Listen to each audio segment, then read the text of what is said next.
Emma had always wondered why she felt so drowsy and confused every morning after her husband made her coffee.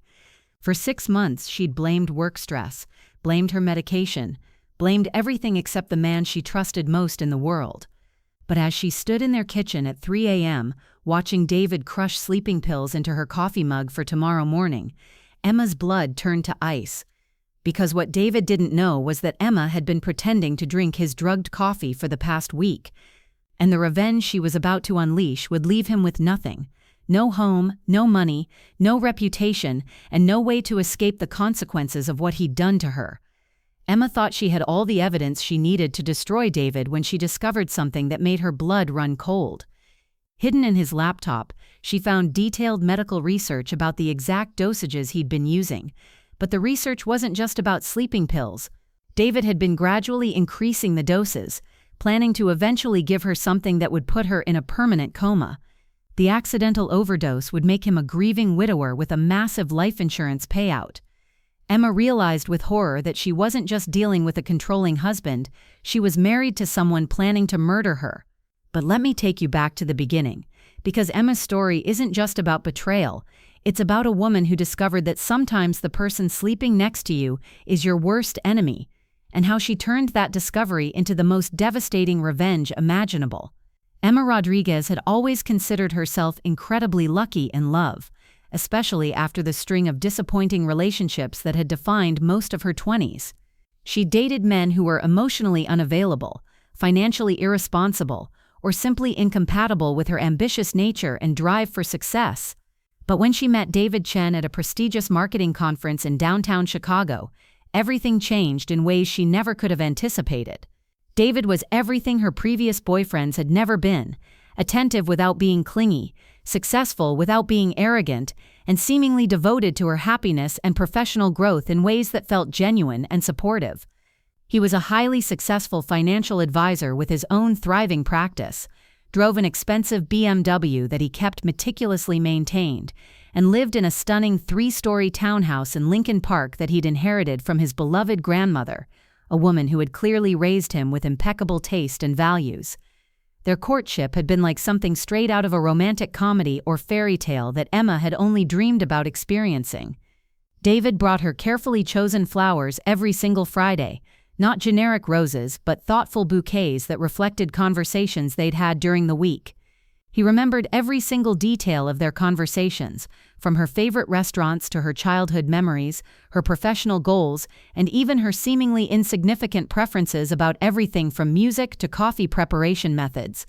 David made Emma feel like the most important and valued person in his entire world. He would cancel important business meetings if she needed support during a stressful work project. He planned elaborate surprise dates that perfectly aligned with her interests and schedule. He introduced her to his friends and family with obvious pride, always highlighting her professional accomplishments and intelligence in ways that made her feel genuinely appreciated and respected. When David proposed after 18 months of what felt like perfect courtship, Emma said yes without a moment's hesitation or doubt. She'd finally found her person, someone who would build a life with her based on mutual respect, genuine love, and shared values. The engagement ring was vintage and elegant, something David had chosen specifically because he knew Emma preferred classic styles over flashy contemporary designs. The first year of their marriage was absolutely blissful in every conceivable way. Emma's career as a senior marketing manager at an innovative tech startup was thriving beyond her wildest expectations. She was leading major advertising campaigns that were being recognized industry-wide, consistently exceeding all her performance targets and earning recognition from prestigious marketing publications. Her professional reputation was growing rapidly, and she was being recruited by larger companies offering significantly higher salaries and more prestigious positions. David seemed genuinely proud and supportive of Emma's professional success, which was refreshingly different from some of her friends' husbands who felt threatened by their wives' career achievements. He constantly asked about her projects with what appeared to be authentic interest, celebrated her wins with expensive dinners at the city's finest restaurants, and planned romantic weekend getaways to beautiful destinations whenever Emma completed particularly challenging campaigns or reached major professional milestones. They settled into comfortable daily routines that felt both romantic and practical. David was naturally an early riser who genuinely enjoyed making elaborate breakfasts, and Emma had always been someone who appreciated starting each day with a moment of calm connection before diving into demanding professional responsibilities. David's specialty was creating the perfect cappuccino, rich espresso expertly combined with precisely steamed milk and finished with a delicate touch of cinnamon that he imported from a specialty spice shop in Italy.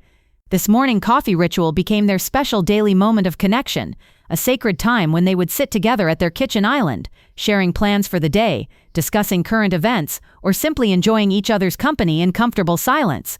Emma loved everything about these mornings. The way David took obvious pride in creating the perfect coffee, the way he listened intently to her thoughts about upcoming work challenges, and the way he always sent her off to work with encouraging words and a loving kiss. But everything in Emma's carefully constructed life began to change dramatically in January, and the transformation was so gradual and subtle that she initially didn't recognize it as the beginning of a nightmare that would nearly cost her everything she'd worked to build. Emma began experiencing symptoms that she couldn't explain, symptoms that seemed to have no logical cause or pattern. Every single morning, approximately 30 minutes after drinking the beautiful cappuccino that David prepared with such obvious care and attention, she'd feel overwhelmingly tired, not just normally sleepy, but completely and utterly exhausted, as if she hadn't slept properly in days or weeks. Her thinking became increasingly foggy and scattered. Her once sharp concentration deteriorated to the point where she struggled with basic tasks, and her memory became unreliable in ways that were both frightening and professionally embarrassing. Simple tasks at work that Emma had always handled with confidence and efficiency suddenly felt overwhelming and impossibly confusing. Projects she'd been managing successfully for months became sources of stress and confusion. Presentations she'd given dozens of times before suddenly felt foreign and difficult. Her colleagues began to notice the change in her performance, and Emma could see concern and confusion in their faces when she struggled with responsibilities that had never been challenging before. At first, Emma blamed what she assumed were temporary post-holiday blues, a common experience that many people struggled with after the excitement and stress of the December holidays. When the symptoms persisted well into February and continued getting worse in March, she became convinced that she might be experiencing seasonal affective disorder, a condition she'd read about but never personally experienced. The Chicago winter had been particularly harsh that year, with less sunlight than usual, so Emma thought the lack of natural light might be affecting her mental and physical health. When simple lifestyle changes like light therapy and vitamin D supplements didn't help, Emma became genuinely worried that something was seriously wrong with her physical health. She scheduled comprehensive appointments with Dr. Patricia Williams, her longtime primary care physician, convinced that she must be developing some kind of serious underlying medical condition that was affecting her cognitive function and energy levels. Dr. Williams was thorough and professional, running extensive blood tests to check for everything from thyroid disorders to autoimmune conditions. She ordered comprehensive panels to screen for vitamin deficiencies, hormonal imbalances, and metabolic disorders. When those results came back normal, Dr. Williams ordered an MRI to rule out any neurological issues, and even referred Emma to specialists for additional testing when the initial results didn't provide clear answers. Sometimes chronic stress can manifest in unexpected physical ways, Dr. Williams explained after reviewing all the test results, which showed that Emma was in perfect physical health according to every measurable standard. Your body might be responding to work pressure or life changes in ways that feel like medical problems. Try to reduce your workload if possible. Prioritize getting 7 to 8 hours of quality sleep each night, and maybe consider talking to a therapist who specializes in stress management and anxiety disorders. Emma tried desperately to implement every single suggestion her doctor made. She started going to bed earlier each night, eliminated all caffeine from her diet except for the morning cappuccino she shared with David, which seemed like such a special ritual that she couldn't bear to give it up, began a daily meditation practice using popular mindfulness apps, and even negotiated with her boss to reduce her hours and delegate some of her responsibilities to junior team members. But despite all these efforts, the symptoms only continued to get worse with each passing week. By April, Emma was regularly falling asleep at her desk during important afternoon meetings, something that was not only embarrassing but also potentially career-damaging. She'd forget crucial details about major projects she'd been working on for months, missing deadlines and making errors that were completely uncharacteristic of her normally meticulous work style. Her once sterling professional reputation began to suffer in ways that terrified her. "Emma, I need to ask if everything is all right with you personally," her boss Sarah Chen said during a private one-on-one meeting in early May, her voice gentle but clearly concerned. "Your performance over the past few months has been, well, it's been inconsistent in ways that are unlike anything I've seen from you before. I'm genuinely worried about you, both as your supervisor and as someone who considers you a friend. Is there anything going on that you want to talk about?" Emma felt tears of frustration and embarrassment welling up in her eyes, threatening to spill over despite her efforts to maintain professional composure. "I know my work hasn't been up to my usual standards, and I'm so incredibly sorry about that, Sarah. I've been to multiple doctors and specialists, had every test imaginable, but no one can figure out what's wrong with me. I promise you that I'm doing everything I can to identify the problem and fix it. I would never intentionally let down the team or compromise the quality of our campaigns." The conversation was mortifying for Emma, who had always prided herself on being the kind of employee who exceeded expectations and never needed performance management or supervision. She'd built her entire professional identity around being reliable, competent, and consistently excellent at her job. Having her boss express concern about her performance felt like a fundamental attack on who she was as a person. David was incredibly supportive and understanding during this increasingly difficult and frightening period, which made Emma feel even more guilty about her declining performance and mysterious health issues.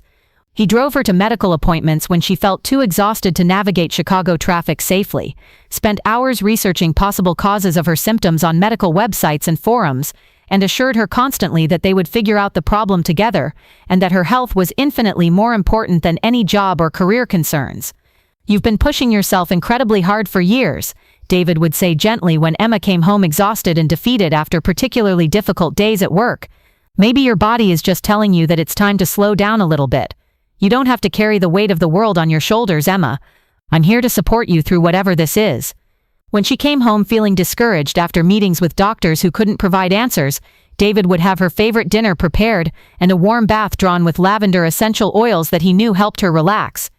He never made her feel guilty about the mounting medical bills or the time he spent caring for her, instead treating her health crisis as something they were facing together as a team. "Maybe you should consider taking some extended time off work," David suggested thoughtfully one evening in June, as Emma struggled to stay awake during dinner, her exhaustion so severe that she could barely keep her eyes open long enough to eat. "You've been working at such an intense pace for so many years. Your health has to be the top priority right now, and maybe some time away from the stress and pressure of work would help your body heal from whatever is causing these symptoms." The idea of taking medical leave made Emma's stomach clench with anxiety that felt almost overwhelming. She'd worked tirelessly for nearly a decade to build her reputation in the competitive field of marketing. Taking extended time off could potentially derail everything she'd accomplished, giving other people opportunities to take over her projects and potentially her position. But by July, Emma was barely functioning at even the most basic level. She'd fallen asleep during a crucial client presentation, missing deadlines because she'd completely forgotten about important projects, and made a significant error in a major campaign budget that cost her company thousands of dollars and damaged relationships with key clients. The mistakes were becoming more frequent and more serious, and Emma could see that her colleagues were starting to lose confidence in her abilities. "I think you might be right about taking that break," Emma admitted to David one morning in late July, after another sleepless night spent worrying about her career and her health. She sat at their kitchen table, staring at the beautiful cappuccino he'd prepared with his usual care and attention, feeling too exhausted to even lift the cup to her lips. The coffee looked perfect as always, with expertly steamed milk and that special touch of imported cinnamon that made it taste like something from an expensive European cafe. David sat beside her, his expression full of genuine concern and unconditional love. "I think that's a very wise decision, Emma. You can't take care of anyone or anything else if you don't take care of yourself first. And please don't worry about the financial aspects. My financial advisory practice has been doing extremely well this year, bringing in more than enough income for both of us. We can absolutely manage on my salary while you focus completely on figuring out what's causing these health issues and getting back to feeling like yourself again." Emma took a grateful sip of her coffee, feeling overwhelmed by David's unwavering support and patience. At least she had one thing in her life that she could count on completely: her husband's love, dedication, and willingness to support her through this frightening and confusing time. Within an hour of finishing the cappuccino, Emma was fast asleep on their living room couch, too exhausted to even make it upstairs to their bedroom. The pattern continued relentlessly through August and September, becoming Emma's new and unwelcome normal routine. She took medical leave from her job, spent her days attending appointments with various specialists and sleeping for hours at a time, and watched helplessly as her once sharp mind seemed to deteriorate more each day. She would start each morning with David's perfectly prepared cappuccino, feel briefly alert and hopeful about the day ahead, then sink into a fog of exhaustion that would last until evening. David suggested that they should consider moving to a smaller, more manageable apartment to reduce their monthly expenses while Emma wasn't bringing in her usual salary. He also thought it would be wise for Emma to allow him to handle all their financial responsibilities and decision-making, since managing money and paperwork seemed to cause her additional stress in her current fragile condition. Emma agreed to all of David's suggestions, grateful to have someone capable and trustworthy taking care of practical details while she focused on trying to understand and treat her mysterious illness. But in October, something happened that would change everything Emma thought she knew about her marriage, her husband, and the mysterious illness that had been destroying her life. Emma was having trouble sleeping one night, tossing and turning with the kind of restless anxiety that had become increasingly common as her health problems worsened. She decided to go downstairs to the kitchen for some water, hoping that a cool drink and a few minutes of quiet movement might help her relax enough to fall back asleep. As she approached the kitchen doorway, she heard the unmistakable sound of David moving around in the kitchen, which was strange and concerning since it was nearly 3 a.m. She quietly peeked around the corner of the doorway and froze, her entire body going cold with shock and disbelief. David was standing at their kitchen counter with a mortar and pestle, methodically grinding what appeared to be white pills into fine powder. Next to him on the counter sat Emma's favorite coffee mug, the distinctive blue ceramic mug he used every single morning to prepare her special cappuccino. As Emma watched in growing horror, unable to move or speak, David carefully poured the powdered medication into her mug, mixed it thoroughly with a small spoon, then placed everything back in its usual location for the morning coffee preparation routine. He worked with the efficiency and familiarity of someone who had done this exact same process many times before. Emma's heart was pounding so loudly she was absolutely certain David would hear it and discover her watching him. She forced herself to creep silently back to their bedroom and slipped into bed, pretending to be asleep when David returned to the bedroom several minutes later. But sleep was completely impossible. Everything suddenly made horrible, devastating sense. The precise timing of her symptoms, the fact that they only began after drinking her morning coffee, the way David had been so supportive while simultaneously encouraging her to become more dependent on him financially and emotionally. Her husband, the man she loved and trusted more than anyone else in the world, had been systematically drugging her every single morning for months. The next morning, Emma forced herself to act completely normally when David brought her the doctored cappuccino, accepting it with the same grateful smile she'd worn for months. She took a small sip while he watched with what she now recognized as calculating attention, then waited patiently for him to leave for his office. The moment David's BMW pulled out of their driveway, Emma rushed to the kitchen sink and poured the entire contents of the mug down the drain. For the first time in months, Emma's head was completely clear by noon. She could think logically and systematically, make complex decisions, and remember details with perfect clarity. The contrast between her drugged state and her natural mental acuity was so stark and dramatic that it made her feel physically ill. David had been systematically poisoning her, deliberately destroying her career and her independence while positioning himself as her loving, supportive caregiver and protector. But Emma was far too intelligent and strategic to confront David immediately with this devastating discovery. She understood instinctively that David was clearly much more manipulative, calculating, and potentially dangerous than she had ever imagined possible. If she was going to expose him and protect herself, she would need to be methodical, thorough, and absolutely certain that she had enough evidence to ensure he couldn't manipulate the situation or harm her further. Over the next week, Emma pretended to drink the coffee each morning while secretly dumping it down the sink and replacing it with regular coffee she prepared herself once David left for work.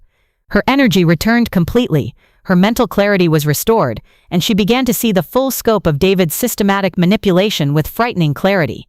He had been deliberately isolating her from friends and professional contacts, making her increasingly financially dependent on him, and systematically destroying her confidence and capabilities while appearing to be the perfect supportive husband.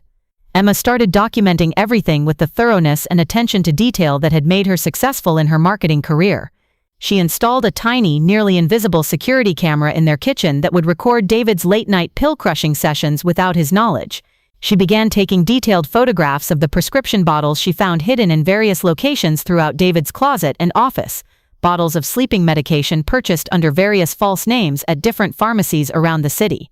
She made copies of all their financial documents and discovered that David had been slowly and systematically transferring money from their joint accounts into accounts that only he could access.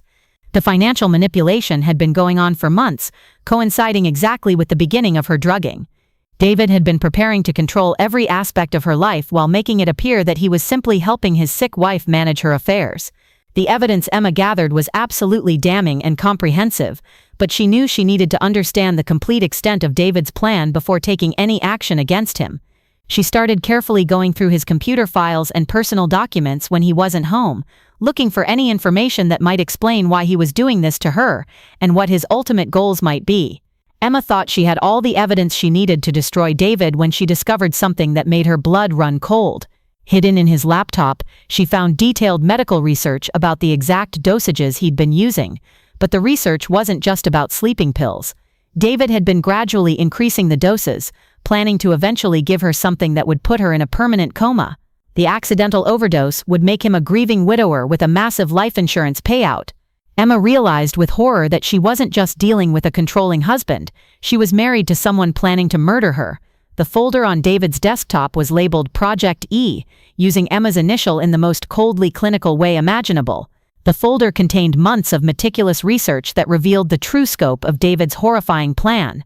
Emma's hands shook uncontrollably as she read through document after document detailing David's methodical plan to kill her and make it appear accidental. He'd researched the perfect combination of drugs that would cause what would appear to medical examiners to be accidental death from a pre-existing medical condition, making it nearly impossible for anyone to suspect foul play. He'd calculated exactly how long the process should take to avoid suspicion from doctors, family members, or law enforcement. He'd even researched how to behave like a convincing grieving widower, studying the body language and emotional responses that would make his performance believable to everyone around him. Most chilling of all was a detailed timeline document showing that Emma was supposed to die in exactly 3 weeks.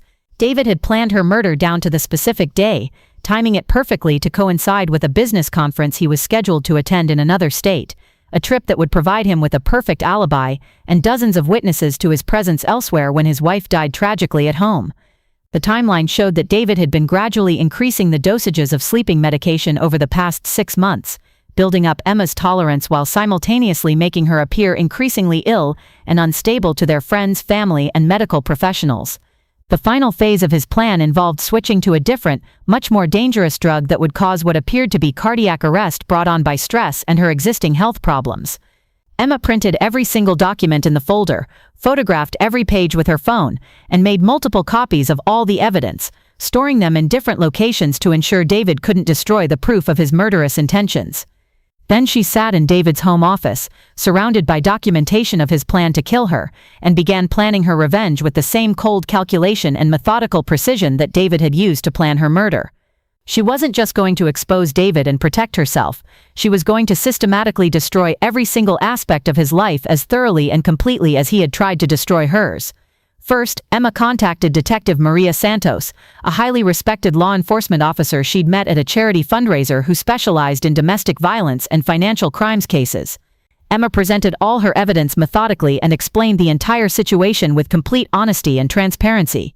Detective Santos was visibly horrified by the extent of David's planning and immediately began building a comprehensive criminal case against him.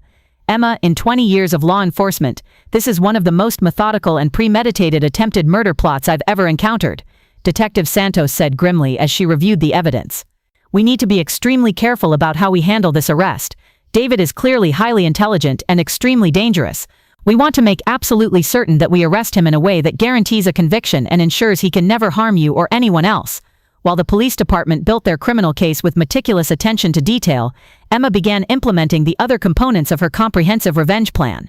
She contacted Margaret Walsh, one of the city's most aggressive and successful divorce attorneys, and initiated divorce proceedings using David's own financial manipulation and systematic poisoning as grounds to freeze all their assets and demand complete disclosure of his hidden accounts and fraudulent financial activities. She also filed for a restraining order based on the overwhelming evidence of David's poisoning attempts and murder plan, ensuring that he would be unable to contact or approach her once he realized his plan had been discovered. The legal documentation was thorough and comprehensive, leaving no loopholes that David's own attorney might exploit. Emma then reached out systematically to David's business clients and professional contacts, discreetly providing them with carefully selected information about David's criminal investigation and impending arrest. She didn't need to embellish or exaggerate anything. The truth about David's character and criminal behavior was damaging enough to destroy his professional reputation completely. Word spread rapidly through Chicago's close-knit financial services community that David Chen was not someone who could be trusted with other people's money or financial security. But Emma's masterstroke came when she discovered that David had been stealing significant amounts of money from some of his clients' investment accounts to fund his elaborate murder plot and cover his own personal expenses while pretending to be the sole breadwinner supporting his sick wife. She gathered comprehensive evidence of this financial fraud and presented it to both the police and the state licensing board for financial advisors, ensuring that David would face charges not just for attempted murder, but also for professional misconduct and theft. The morning of David's planned business trip, the exact day he had intended to give Emma the fatal dose that would end her life, Emma was instead sitting calmly in Detective Santos's office, watching through a live video feed as police officers surrounded David's downtown office building in a carefully coordinated operation designed to arrest him publicly and dramatically. David Chen, you're under arrest for attempted murder, aggravated domestic battery, fraud, theft, and financial crimes, Detective Santos said into her radio as they watched David being led away in handcuffs by uniformed officers. His expression of complete shock and confusion was captured by news cameras that had been strategically positioned outside the building, since Emma's attorney had discreetly alerted several reporters about the dramatic arrest of a prominent local financial advisor accused of trying to murder his wife for insurance money. The story made the front page of every major Chicago newspaper, with Emma's attorney releasing a carefully crafted statement detailing David's systematic abuse, financial manipulation, and attempted murder plot. The media coverage was extensive and thoroughly damaging to David's reputation, ensuring that everyone in their professional and social circles knew exactly what kind of man he really was behind his charming facade. The legal proceedings that followed were swift, decisive, and absolutely devastating for David. His own meticulous research and detailed documentation made it completely impossible for him to deny his intentions or claim that the evidence had been misinterpreted. The security footage of him crushing pills into Emma's coffee was particularly compelling evidence that even David's expensive defense attorney couldn't dispute or explain away. David was ultimately sentenced to 25 years in prison for attempted murder, with additional consecutive sentences for fraud, theft, and domestic violence. The judge noted during sentencing that David's crime was particularly heinous because of the systematic nature of the abuse and the way he had manipulated Emma's trust and love to nearly destroy her life. But David's criminal conviction was only the beginning of his complete and total downfall. His professional reputation was utterly destroyed beyond any possibility of recovery. Every single client immediately withdrew their business and assets from his firm, and many filed civil lawsuits seeking compensation for the money he had stolen from their accounts. The state licensing board revoked David's financial advisor license permanently, and he was banned from ever working in financial services again. The civil divorce proceedings were even more financially devastating for David than the criminal case.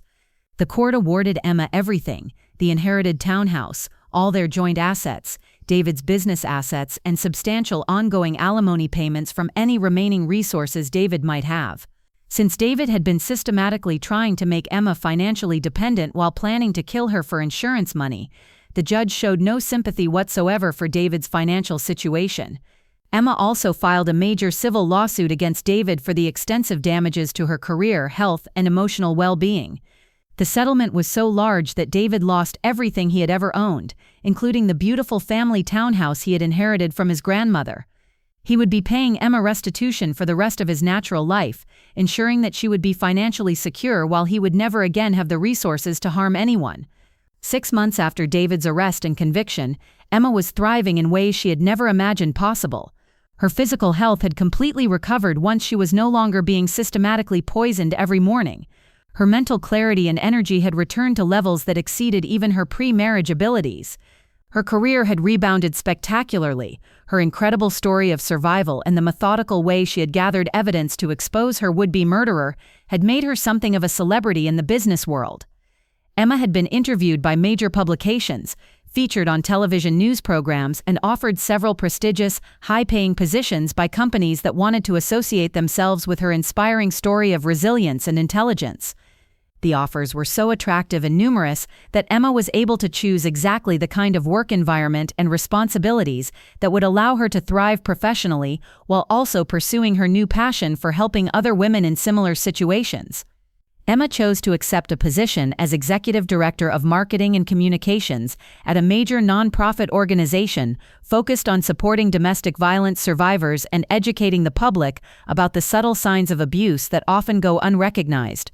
Her personal experience had given her unique insights into how systematic abuse could be hidden behind a facade of love and support, making her particularly effective at developing awareness campaigns that helped other women recognize dangerous patterns in their own relationships.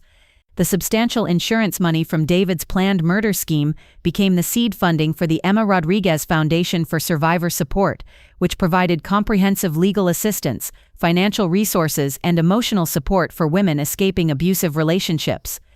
Emma had transformed David's attempt to profit from her death into a powerful source of help and hope for other women facing similar dangers. David, meanwhile, was serving his sentence in a maximum security correctional facility, where his comfortable lifestyle and manipulative charm were completely useless.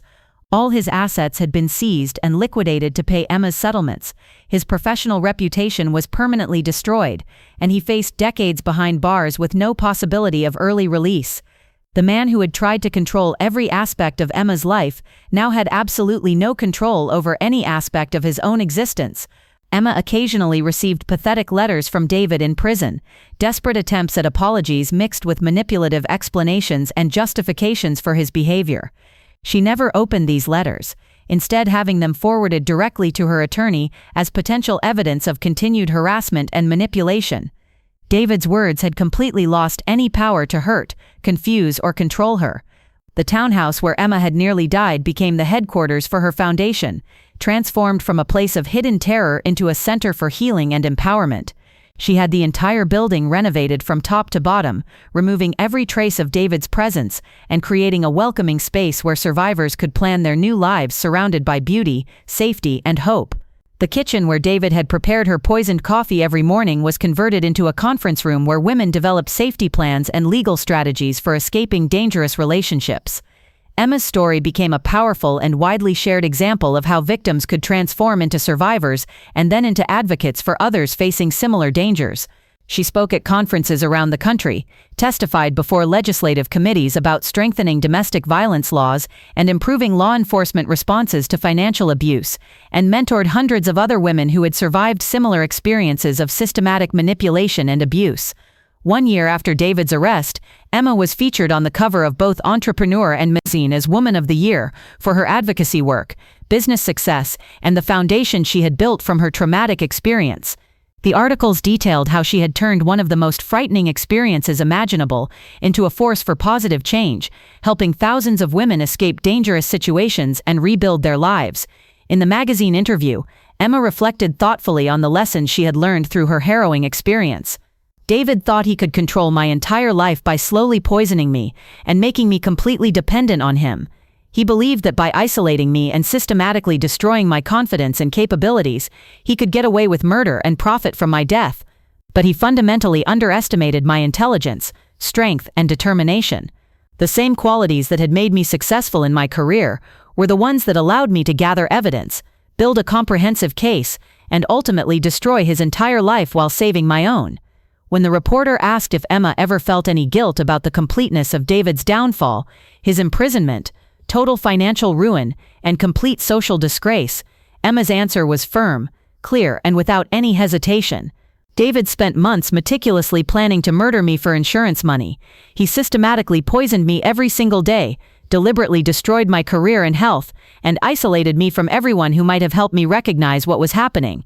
He made detailed plans for how to act like a convincing grieving widower after killing his wife in cold blood. I feel absolutely no guilt about ensuring that he faces the full consequences of his actions. Justice isn't just about punishment, it's about making sure that dangerous predators like David can never hurt other innocent people. Emma's foundation continued to grow rapidly, helping over 2,000 women in its first 18 months of operation. Many of the women Emma helped told her that her story had given them hope that they could not only survive leaving abusive relationships, but actually thrive and build meaningful lives dedicated to helping others. Emma had turned David's attempt to destroy her into the foundation for helping countless other women discover their own strength and build new lives free from fear and manipulation. David's family members, who had initially defended him and claimed that Emma must have misunderstood his intentions or exaggerated the situation, gradually cut off all contact with him as the full extent of his murderous planning became public. His elderly mother even issued a public apology to Emma, stating that she was horrified and ashamed of her son's actions and wanted to support Emma's important advocacy work in whatever way possible. The final insult to David came when the state seized his cherished inherited family townhouse to satisfy Emma's civil judgment against him. The house that had been in his family for 3 generations was sold at public auction, with the proceeds going directly to fund the foundation that David's intended victim had created. Emma made sure David received photographs of the renovation process, showing him how his childhood home had been transformed into a place dedicated to helping the very people he had tried to harm. 5 years after the arrest, Emma received official notification that David had attempted to appeal his conviction, claiming he had been temporarily insane due to financial stress and that his actions hadn't been truly premeditated. The appeal was swiftly denied after Emma's legal team presented additional evidence demonstrating David's methodical planning and research over many months. The appellate court judge specifically noted that David's actions showed careful premeditation, sophisticated planning, and complete awareness of his actions, making any claim of temporary insanity completely unsustainable. Emma rarely thought about David anymore, except when his story could serve as a powerful example to help other women recognize the warning signs of systematic abuse and financial manipulation. She had moved on completely, building a rich, fulfilling life, focused on meaningful work, genuine relationships with people who truly supported her independence and success, and the deep satisfaction of helping other women escape dangerous situations. She had even started dating again, and found someone who truly celebrated her strength, intelligence, and independence rather than trying to undermine or control those qualities. The contrast between her life with David and her new relationship couldn't have been more dramatic, where David had secretly tried to control and destroy every aspect of her existence. Her new partner actively supported her foundation work and encouraged her to pursue even more ambitious projects. Emma's ultimate victory came when she received notification that David's application for parole had been unanimously denied by the parole board. The board specifically cited the premeditated nature of his crimes, his complete lack of genuine remorse or responsibility, the ongoing impact his actions continued to have on his victim, and the potential danger he would pose to other women if released. David would serve his complete sentence, ensuring that Emma and countless other women remained safe from his manipulative and murderous tendencies. As Emma sat in her foundation office, reading the parole denial letter while surrounded by thank you notes from women whose lives had been transformed by the programs she had created, she reflected on the incredible journey from victim to survivor to advocate. David had tried to drug her into submission, steal her independence and identity, and ultimately murder her for financial gain. Instead, his evil actions had revealed her own incredible inner strength and led to a life more meaningful, impactful, and fulfilling than she could have ever imagined. The man who had once crushed sleeping pills into her coffee every morning, planning her death with calculating precision while pretending to love her, was now powerless, forgotten by everyone except the correctional officers who supervised his daily existence. Emma, the woman he had tried to destroy completely, had become a powerful voice for justice, a source of hope and inspiration for women everywhere, and a living testament to the truth that survivors can not only rebuild their lives, but transform their trauma into something beautiful and meaningful. Sometimes the most devastating revenge isn't just survival, it's transforming your darkest experience into a light that guides others to safety and freedom. David had tried to write the final chapter of Emma's story, but instead he had given her the beginning of a much more important and impactful story than either of them could have ever imagined.